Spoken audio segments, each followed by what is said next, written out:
You're too poor and have no ambition. I belong to my boss's world of wealth. My wife actually laughed at me at that gala while shamelessly flirting with him in front of everyone. That night, a quiet thought settled in my mind.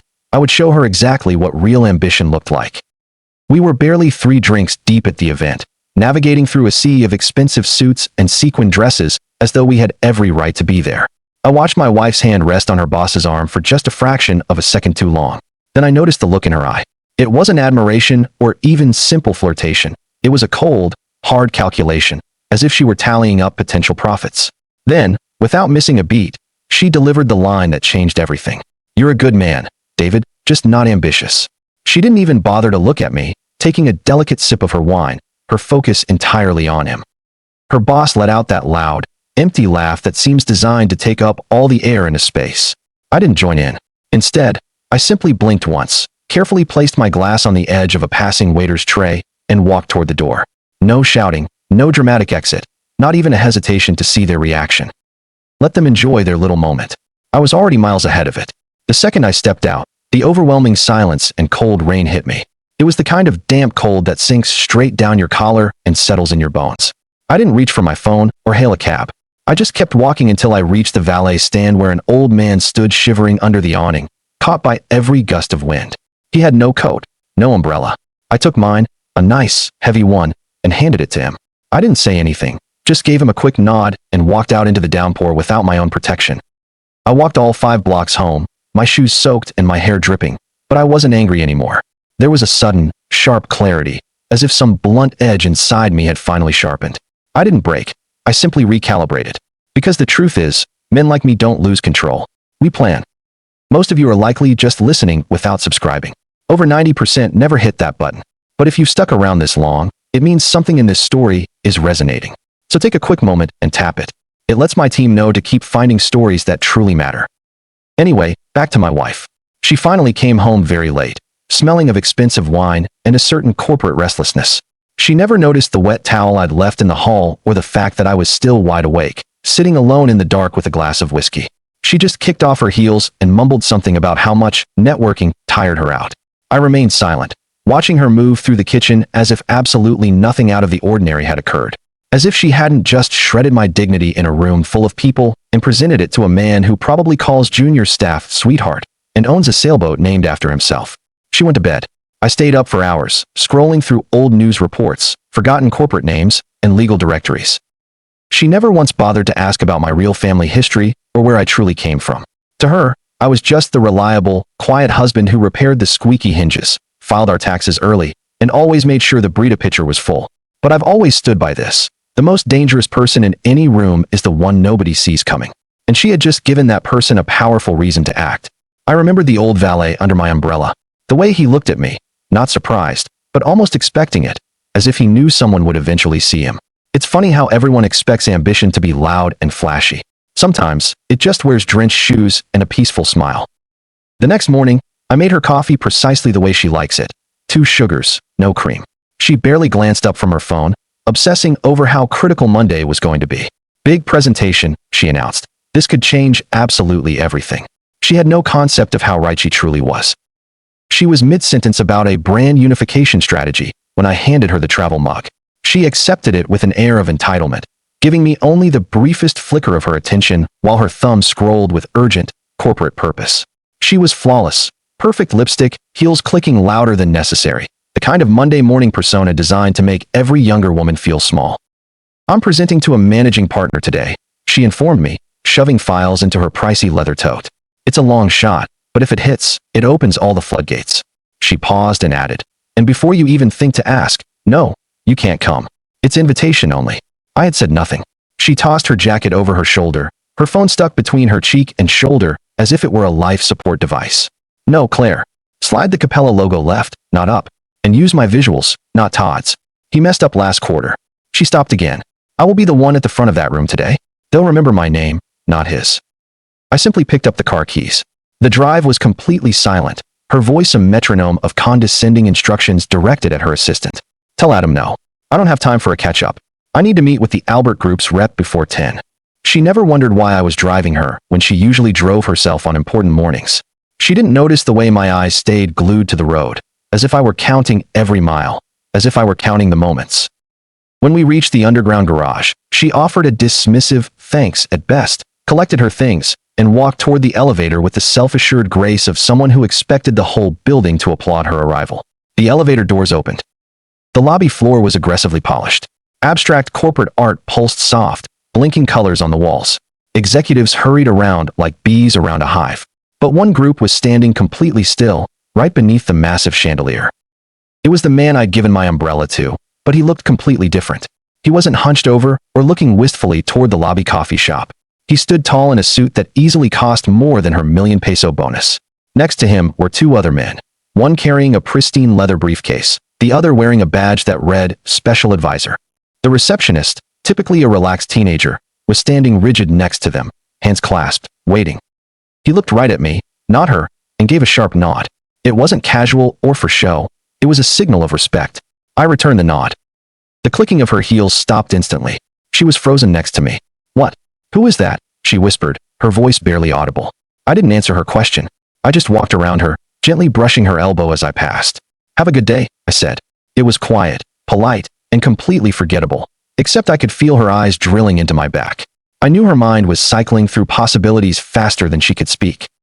I didn't bother turning back. Outside, I waited just long enough to see her look over her shoulder again at the man. He hadn't moved, but he was now speaking to the building's head of security. Two senior VPs hovered nearby. One of them handed him a folder. The teenage receptionist had actually corrected her posture as if she were under intense scrutiny. She didn't know yet what she was witnessing, but her instincts had finally kicked in. The real danger wasn't the man she'd ridiculed at the party. It was the vast, silent space between us, the one she'd always filled with her own arrogant assumptions. Assumptions she was frantically trying to undo. And just like that, the pedestal she had built for herself started to give way. Not from a frontal attack, but from the sudden, jarring silence. I crossed the street and got into my car. My phone buzzed once. A text from an old colleague. "He's in. See you tonight." I sent a thumbs-up emoji and drove away. She wanted ambition. She was about to be given a master class. That evening, she finally asked again, attempting to sound completely unconcerned. It was casual, as if she were just making polite conversation, despite spending the entire ride home in tense silence, checking her phone every 30 seconds for a name or clue. "Hey," she began, leaning against the doorframe of my study, swirling a glass of Merlot. "That guy in the lobby today, the one in the expensive suit. Who exactly was he?" I looked up from my book. "Just someone I gave a hand to once." She let out a short, brittle laugh. "You helped him? What? You prepared his taxes in the rain." I gave her a small, polite smile. "Something like that." She lingered for a moment longer than necessary, swirled her wine again, and then left, muttering, "Weird." It was obvious she didn't believe me, but she didn't press the issue. Not yet. And that lack of curiosity was her first big mistake. The following morning, she chose her favorite blazer, the one she wore when she needed to project authority without appearing to try too hard. Her lipstick application was meticulous. She even swapped out her heels at the last second, opting for more height and more presence, as if she were dressing for a war, but still hadn't identified the enemy. Then the disruption started. First a missed call, then two, then a calendar alert from her assistant. Capella meeting postponed. Albert presentation moved to TBD. Initially, she snapped. "What do you mean postponed? I don't get postponed." She tried calling her boss. No answer. "Todd says he's in meetings all day," she mumbled, her fingers nervously picking at her clothes. She marched, shoulders back, to the executive floor, but the receptionist in the suite looked deeply uncomfortable. "I'm sorry, ma'am," she said. "Mr. Hasper has requested absolutely no interruptions." "Since when?" my wife demanded. "Do I count as an interruption?" The receptionist gave no verbal answer, only a nervous glance toward the glass-walled boardroom where two men in dark suits were already seated. She didn't recognize either of them. Later that afternoon, she was getting water in the kitchen when she heard it. A low murmur of voices near her office hallway. She crept closer, ensuring her movement made no sound. "Are you absolutely sure it's him?" "That's what Hasper said. He was active on the board back during the hostile takeover days. He apparently has the connections to Rouet and the ghost investor in the second funding round." "Why the sudden appearance now?" "No idea. But if he's here, someone is definitely trying to clean up a mess." Then came the last voice, quiet and sharp. "And you know who he's married to, right?" A heavy silence.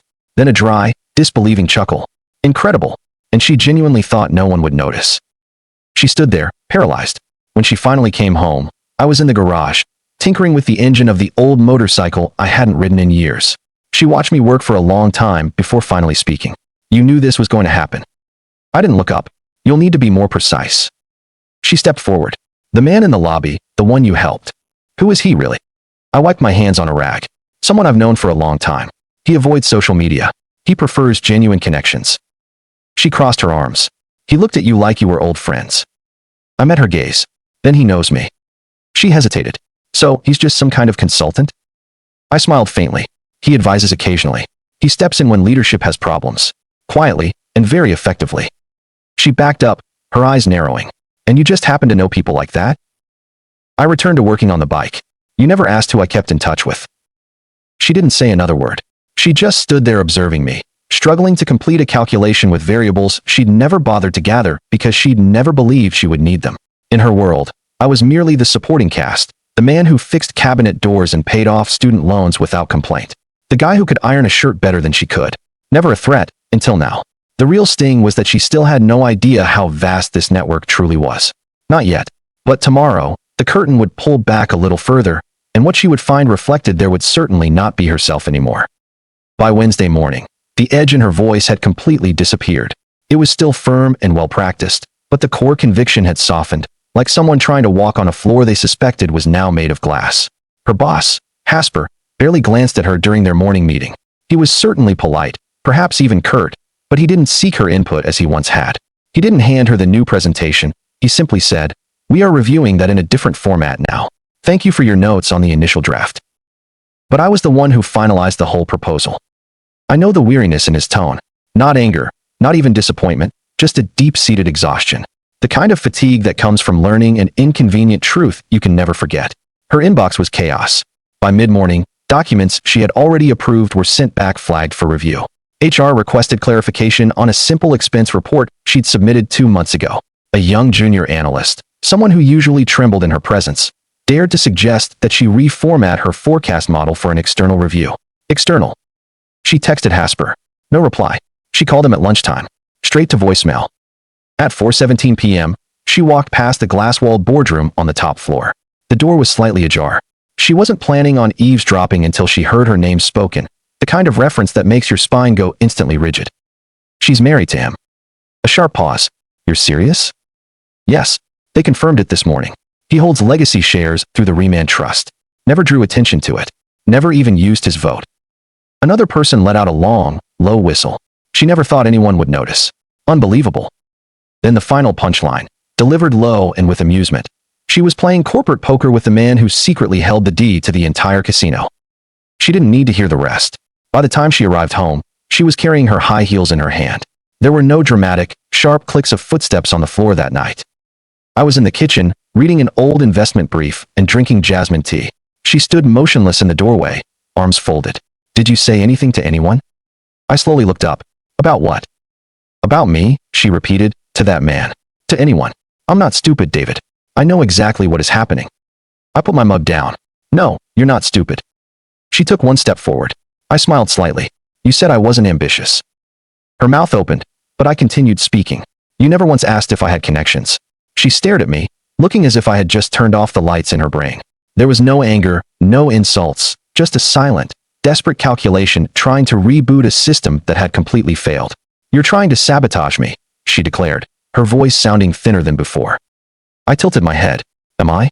You're obviously doing something behind the scenes. Everything has changed, and I know it's you. I stood up and walked past her into the hall. Perhaps, or perhaps you finally reached the limit of how far pure performance can take someone. Her hand shot out and grabbed my arm. Not violently, just hard enough to halt my progress. I built everything I have on my own. Don't you dare try to destroy it over some silly comment at a party. I finally met her eyes. A comment? I asked. No, this was never about a comment. This is about a pattern. It's about the fact that I vanished from your life and your perception a long time ago, and you never even noticed until the crowd stopped applauding you. She released me. I left her standing there. She didn't follow. She just stood watching me walk away again. Only this time, she didn't know if I would ever stop or if I would be completely gone by the time she decided to chase after me. The mirror she used every morning was beginning to fracture. Not because someone had damaged it, but because it had reflected a lie for too long, and now the harsh truth was seeping through, piece by agonizing piece. Thursday morning, she came home early. This was highly unusual. She was typically halfway through a high-level meeting by 8 a.m. But today, she'd called in, claiming she needed time to catch up on files. The real truth was, she'd barely slept. She kept reliving that voice in the boardroom. She thought no one would notice. The way they said it, like a joke, she was the punchline too. She drifted around the kitchen like a lost ghost in her own house. Her robe was half-tied, and she stood over a bowl of uneaten cereal. Her phone vibrated 3 times on the counter. She didn't check it. Then a different sound cut through the silence. The landline. No one ever used the landline. It sat there like an antique. We'd never bothered to disconnect it. She answered it immediately, more out of reflex than a conscious choice. A man's voice. Older, perfectly calm, too articulate to be a friend. Too cold to be comforting. Yes, that's the wife, he was saying. I honestly didn't realize she was married to the original founder's nephew. She managed to keep it quiet all these years. A pause, followed by the faint click of a cigarette lighter. Yes, that family name was systematically removed years ago. The hostile takeover. Ugly business. But the shares are still active. Silent vote. He's the last blood link to the Remand Paper Trust. Smart play, staying off the radar for so long. Her hand began to shake. She gripped the counter to stay upright. The name Rymont hadn't been spoken aloud in the office for nearly a decade. Not since the massive merger. Not since Hasper had brutally clawed his way to the CEO position, burying the company's past and pandering to investors who demanded leaner, less sentimental leadership. The original founder, the man who built the entire company, had been effectively treated like a relic, erased from every internal presentation. Even the employee wikis scrubbed his name. And yet, here was her husband, the founder's nephew. She realized she didn't even know his mother's maiden name. She'd never felt the need to ask. She'd always assumed his family was basic middle class from the Midwest, maybe something boring like insurance. She'd once joked that he probably came out of the womb holding a tax form. He had laughed then. God, how he must have laughed.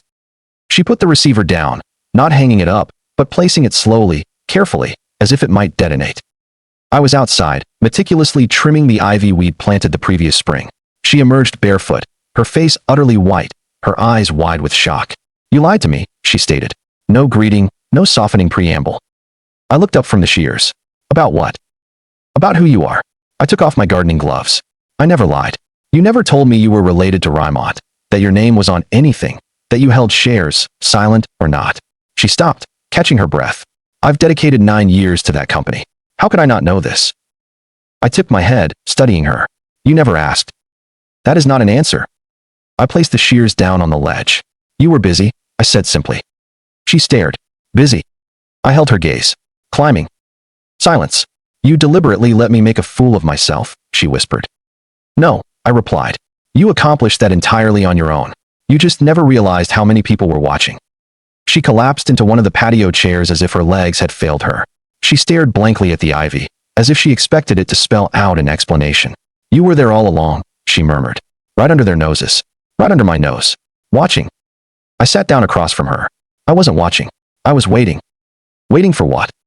I smiled faintly. For the moment you would look at me and finally see what you've had by your side all this time. She opened and closed her mouth, then stared at me again. She was truly looking at me, as though I were a stranger who'd just wandered into our backyard. But I wasn't a stranger. She was, because for all these years, she'd assumed she'd married a man whose only function was to carry her bags and pay the electric bill. She believed ambition was someone who wore an expensive Rolex and barked orders into a Bluetooth headset. But the man who founded the company had taught me better. True power is rarely loud. It is quiet, and it is permanent. She didn't cry. Not yet. That would eventually come. For now, she only sat shivering, completely stripped of her composure, realizing that the corporate ladder she'd spent years ascending had simply dissolved beneath her feet. She was realizing the ladder was never hers to own in the first place. She spent nearly an hour getting dressed. Not because she was nervous, she didn't get nervous, but because the dinner that night was, in her words, absolutely crucial. High-profile clients, old money, potential new alliances. She convinced herself that tonight would be the pivot point, that the small earthquakes that had shaken her standing over the past few days could be entirely fixed with the right outfit, the perfect polished speech, and a wine glass held at the exact 45-degree angle. I was reading in the living room when she passed through. Her perfume trailed behind her like it had its own agenda. She didn't say a word as a goodbye, just gave her lipstick one final check in the hall mirror and left. She had no idea I also had dinner plans. My chosen venue was discreet. Tall ceilings, soft, muted lighting, the sort of place that doesn't put prices on the menu and only hosts one seating a night in the private room. It had been booked months in advance, not by her team or her firm, but by a very different group of people. She walked in with confidence, phone in hand, reviewing a few last-minute bullet points. The hostess looked up, offered a polite smile, and then frowned slightly as she checked her tablet. "Excuse me, what was the name again?" My wife repeated it clearly and slowly, as if the woman must be struggling to process simple words. Another, longer pause. "I don't seem to have you on the list, ma'am," the hostess said, her voice gentle but firm. "I don't see a reservation under your name or your company." She tried again. "I'm here for the Alvar and Juno dinner. It's a private event." The hostess nodded. "Yes, of course. One moment." She whispered to a colleague and pulled up a different screen, and that's when my wife saw me walk right past her without so much as a glance. I was flanked by two men in custom suits, all of us laughing at a joke one of them had just told. Another advisor carried a briefcase, clearly deep in discussion. At the velvet entrance to the private room, the maitre d' personally greeted me, hand extended. "Welcome, Mr. Carter. Your table is ready." Her breath hitched. I glanced over my shoulder, just a brief moment. Enough to catch her expression as confusion gave way to total disbelief, and then the definite onset of panic.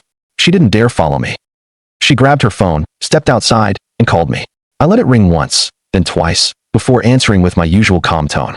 "You didn't inform me you were coming to this dinner," she said, her voice strained and tight.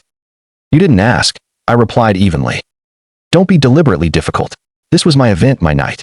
You just walked in like you own the entire place." I took a slow sip of my champagne. "Well, you introduced me as your +1 at the gala. I merely corrected the RSVP." Silence. "You completely blindsided me." "No," I corrected. "I simply accepted an invitation." "From whom?" "From people who clearly remembered the founder's name and mine." I paused, letting that information sink in. "They mentioned they needed someone at the table with a longer memory and fewer biases." "You're not even in corporate leadership," she hissed. "I am not," I agreed. "But I know the people who are." Then I hung up the phone. Inside, the dinner was beginning. The room felt vibrant and full of powerful potential. They poured wine from bottles that were older than her career. They asked me questions about legacy positions, about strategic oversight, about corporate culture shifts, and how to future-proof the business. Nobody asked about her. She didn't get a seat at the table, not because I stole it, but because the table was never actually intended for her. She had wasted years climbing a temporary structure, completely unaware that the actual foundation of the building was silently held by the man she casually dismissed every morning with a distracted peck and a new list of meetings. Now, standing on the curb outside that expensive restaurant in 4-inch heels and a designer dress that suddenly felt heavy and ridiculous, she watched the glass walls reflect a version of reality she had never once considered. And for the first time, she realized the powerful circles she thought she had conquered weren't shrinking. They were closing, and she wasn't invited. Friday morning came with the ruthless efficiency of a blade through silk, silent, clean, and entirely irreversible. She walked into the building with a determined stance. Her back was straight, her lips were compressed, and her makeup was flawless. It was a walking declaration that said, "I am still here." Because that was the only place she had left, wasn't it? Damage control, optics, and maintaining visibility. She had to cling to her own narrative long enough to somehow twist it back in her favor. But the first thing she noticed wasn't the overly rigid smile of the receptionist or the sudden lack of greetings from passing assistants. It was her desk. Her desk was gone. In its place sat a nondescript, purely decorative plant, the kind of neutral object offices use to quietly erase an employee without having to speak the difficult words. She spun on her heel and headed directly for her boss's suite, but she was intercepted by a woman from Human Resources, someone she barely recognized. "Could we speak for just a moment?" the woman asked, her voice brittle. "I don't have an HR meeting scheduled." The woman handed her a sealed envelope. "You do now?" Inside was a very brief memo, pinning internal readjustment. "Please report to the advisory office. Room 17B. Immediate advisory." That wasn't a real department. It wasn't even on the company's official organizational chart. It was the ghost wing, the floor with dark, tinted glass doors, recessed, heavy lighting, and names that never appeared on email chains. She rode the elevator up alone. No one joined her. When the doors opened, she hesitated for the first time all week. Room 17B had no nameplate, just a small, frosted glass panel next to the handle. She walked in. There were no desks, only a single, large table. At its head sat the man from the rain, Mason, dressed in deep navy, meticulous, radiating the kind of stillness that causes people to lose their ability to speak. And next to him, casually leafing through a folder, sat her husband. She opened her mouth to speak. Neither of them looked up. Another man entered behind her and quietly secured the door. Mason, the man from the rain, spoke first. "Please take a seat." She remained standing. What is this? Some kind of bad joke? Mason ignored the question entirely. After reviewing all submitted materials and conducting interviews with various parties, he began, "We have identified multiple areas of significant concern." Her husband passed her a second folder. Breach of discretion regarding confidential materials. Mason continued, "A pattern of inappropriate boundary violations with a superior, subsequently corroborated by internal correspondence and witness statements." "Are you talking about Hasper?" she interrupted. "That was completely personal, not a policy issue." Her husband finally looked at her. "Everything is a policy issue when you are being watched." She stared directly at him. "You're responsible for this." He didn't flinch. "I am not." "Then why are you here?" Her voice cracked on the final word. He leaned back in his chair, completely calm, detached. "You're focused on the wrong question. The correct one is, why are you here?" She fell silent. Mason closed his folder. "This is not yet a formal termination. You will be placed on conduct review pending final findings. Effective immediately, your access to all executive documents, company communications, and public-facing platforms is fully suspended." Her breathing became rapid and shallow. "You can't just..." Her husband raised a hand slightly. It wasn't to silence her, just to acknowledge her presence, the same way you might acknowledge a loud car driving past. "I did not do this to you," he said softly. "You did this to yourself.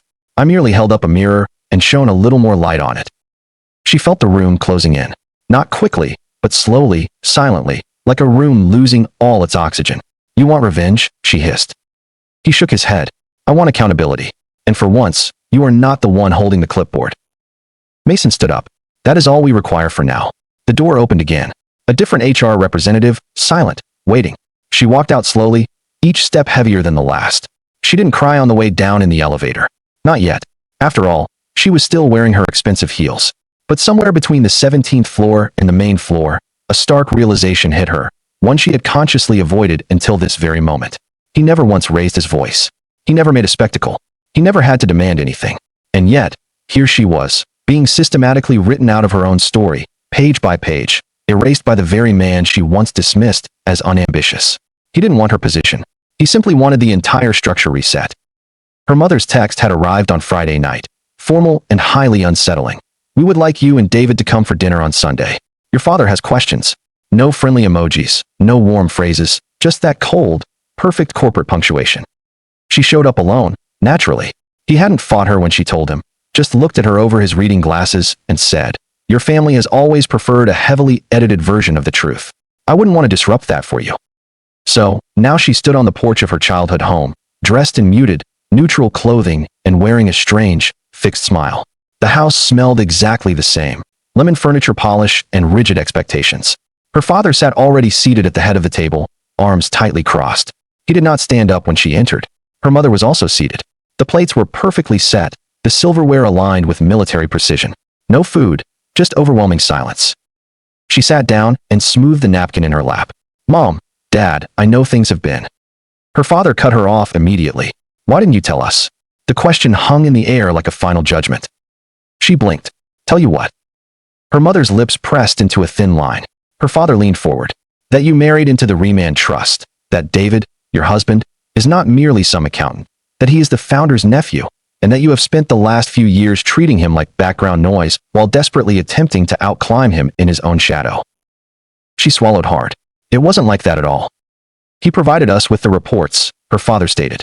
"Dates, documents, photographs from that gala." He picked up a manila folder from the table next to his plate. "The findings from the advisory." She stared at the folder as if it were a ticking bomb. Her voice cracked. "Why would he give you that information?" Her mother spoke then, her tone sharp and precise. "Because he correctly assumed that we would care about the family name." "He ambushed me," she insisted. "He orchestrated this whole thing to humiliate me." "No," her father said flatly. "You accomplished that entirely on your own. You carelessly flaunted your ambition. You publicly demeaned your own husband at a major event, and you aligned yourself with a superior while completely ignoring the actual legacy you married into." She turned to her mother, desperation creeping into her voice. "Are you honestly taking his side?" Her mother didn't hesitate for an instant. "We are siding with a man who has never once embarrassed this family, who paid for your niece's long-term rehab without breathing a word to anyone, who covered the shortfall when your father's business loan was denied, who fixed the massive estate tax filing your sister completely botched." Her breath hitched in her throat. "He never once told me any of that." "No," her mother confirmed. He didn't. Because he is not you. The silence that followed felt unbearable. Her father stood up. You are welcome to remain for dinner, but we will not discuss this matter again. We will not continue this pretense. Her hands were shaking in her lap. What is that supposed to mean? It means, her mother said, rising as well, that we finally see you, and we finally see him. They both left her sitting alone at the table. No food was ever served. No wine was poured. She sat there in the heavy silence, surrounded by plates that would remain empty, at a table that no longer had any room for denial. She didn't cry on the drive back, nor did she scream. She just stared out the window, finally realizing that the protective barrier she had always believed surrounded her, her social connections, her charm, her carefully constructed image, had finally been worn away. The cold, hard truth was seeping in. She wasn't just losing control, she had already lost it. She just hadn't grasped how far she had truly fallen. The final summons arrived as a sterile, nondescript calendar invite. Contract review. Legal compliance. 9:30 a.m. room 4C. No explanation, no subject line, no human emotion. Just black text on white, spat out by a machine that didn't care how deeply it cut. She arrived early, hoping to regain some composure before the inevitable sharks began to circle. But the room was already full. 2 lawyers she recognized, one she didn't know, a compliance officer typing intently on a laptop without looking up, and one chair at the head of the table conspicuously empty, as though reserved for an attending ghost. She took a seat, clutching the leather folder she'd brought as if it could somehow shield her. No one made small talk. No one smiled. Thank you for coming in, the senior lawyer began, adjusting his glasses. This will be brief. The clinical tone chilled her more than the words themselves. We are currently conducting a routine audit of all executive contracts following the recent advisory board activity, he continued. Your specific case has been flagged due to several concerning discrepancies. I have not breached my contract, she said quickly. I have acted within every single scope of my duties. He raised an eyebrow, opened a thin file, and rotated it to face her. Clause 14.3. Misuse of public platform or reputationally damaging conduct tied to internal executive relationships. In the event such actions occur, executive protections, including severance, stock rights, and deferred compensation, are subject to immediate forfeiture. She looked down at the page. The typeface was familiar, but the specific clause wasn't in her memory. This was never part of my original agreement. Yes, it was, the younger lawyer spoke up. It was included in the supplementary compliance addendum. You initialed it electronically. Her mouth was instantly dry. She flipped frantically to the signature page, and there it was. Not just her initials. Another name was written right above the line detailing the source of the clauses, drafted by D. Carter. Compliance Review 2B. Board approved. November 6, 2014. Her throat tightened. 2014, she whispered. That was a full year before we even started dating. Wait, he wrote this. The senior lawyer nodded. Yes, Mr. Carter worked in compliance consulting during the Rymont transition. He personally authored several behavioral clauses, including this one. She attempted to laugh, but the sound was choked off. That was a decade ago. He didn't even know who I was back then. No, the compliance woman finally looked up and said, but he knew the pattern. The folder opened again. Inside was a detailed timeline. Not just her emails, not just the photos from the gala, but cross-referenced entries. Her name appearing alongside specific investor dips, careless comments caught on internal Zoom calls, leaked financial figures, and a video. Her laughing with Hasper, her hand still on his shoulder, the man stated. It was submitted by a junior associate along with a formal ethics complaint. I didn't know about that. Of course not. Why would you? You were the one giving the orders. Why now, she demanded. Why are you bringing this up now? He tapped the clause again. Because it was never about now. It was always about when. She leaned back, her heart hammering in her chest. The blood rushed so quickly she thought she might faint. She had climbed so carefully, so deliberately, always watching her footing, but it had never occurred to her to inspect the ground itself. And there it was now, a perfect trapdoor, one her own husband had designed, with her own signature stamped on top. The senior lawyer closed the file. This is not a final termination meeting. Not yet. But your contract no longer affords you protection under executive status. Any and all changes to your current role, access, or compensation are now subject to review without obligation. Are you saying they can fire me without paying me a cent? He didn't flinch. I am saying your reputation was your most valuable currency, and you have entirely spent it. She stood up abruptly. I demand a copy of everything in that folder. You will be provided with one, and legal counsel is absolutely your right. He cut her off before she could speak. Although I strongly suggest you act quickly. Time is a serious factor. She turned toward the door, her hands trembling as they gripped the cold knob. "Miss Carter," the compliance officer added from behind her. She turned back. "One more thing. We reviewed the original author names on that clause before you ever came on board. You never once questioned his signature." "What?" She tried desperately to formulate a response, anything that wouldn't make her sound like the blind, entitled climber she now knew she was. "I didn't recognize it," she whispered. The woman nodded once. That was the entire point. She walked out into the hallway, the fluorescent lights buzzing overhead like a final judgment. Every single layer of protection she thought she had, every legal clause, every benefit, every single safety net, had been methodically shredded by the man she considered beneath her. And he hadn't needed to raise his voice. He hadn't needed to leak a single document. He had simply allowed the very systems she had spent a decade climbing to finally recognize the quiet architect she had so foolishly ignored. Did it rain that morning? Of course it did. It always seems to rain at the end of a story. But this time, she didn't have a chauffeured car waiting, no massive presentation to give, and no frantic assistants scrambling for her attention. She had a single cardboard box. Her brass nameplate wouldn't fit, so she left it there, letting someone else deal with peeling it off the glass. She knew her office was probably already reassigned. No press release, no farewell gathering, no exit interview, just a stiff envelope, a suddenly revoked ID badge, and a polite escort out the side door. HR's kind way of informing her, "You are no longer welcome near the lobby." It was ironic. She used to own that lobby. Her heels echoed in that space like a private soundtrack. Interns used to flinch when she walked past. Executives would pause their calls to offer performative greetings. She controlled their perception with the delicate precision of a master puppeteer. But today, no one looked up. No one looked at her at all. She reached the sidewalk and stood beneath the building's small, inadequate awning. The rain fell in sharp, vertical lines. The cardboard box quickly sagged in one corner, the ink from an old internal memo beginning to bleed at the edges. She didn't spot him immediately. Her eyes were fixed on the wet pavement, too exhausted to look for any new threats. But then, a subtle movement, a gentle, familiar voice. She finally turned. There they were, directly across the street. Her husband stood under a large, black umbrella, speaking with the old man from the GALA, the Rain Man. Only this time, there was no shivering, no hesitation in the old man's posture. He was steady. The umbrella was slightly angled to cover David more than himself. They were conversing, not laughing, but comfortable, like two men who had shared a quiet understanding long before that fateful night outside the party. Like two men who had recognized something ugly in their world and had patiently decided to play the longest game of all. She froze. The old man looked up, saw her, and held her gaze. There was no hatred in his eyes, no smugness, just a simple recognition, the kind offered to someone who has finally, belatedly, understood what they lost too late to ever get it back. He turned to David and nodded once. Her husband nodded back. Nothing more was exchanged. No farewell, no cruel remark, not even a single glance in her direction after that.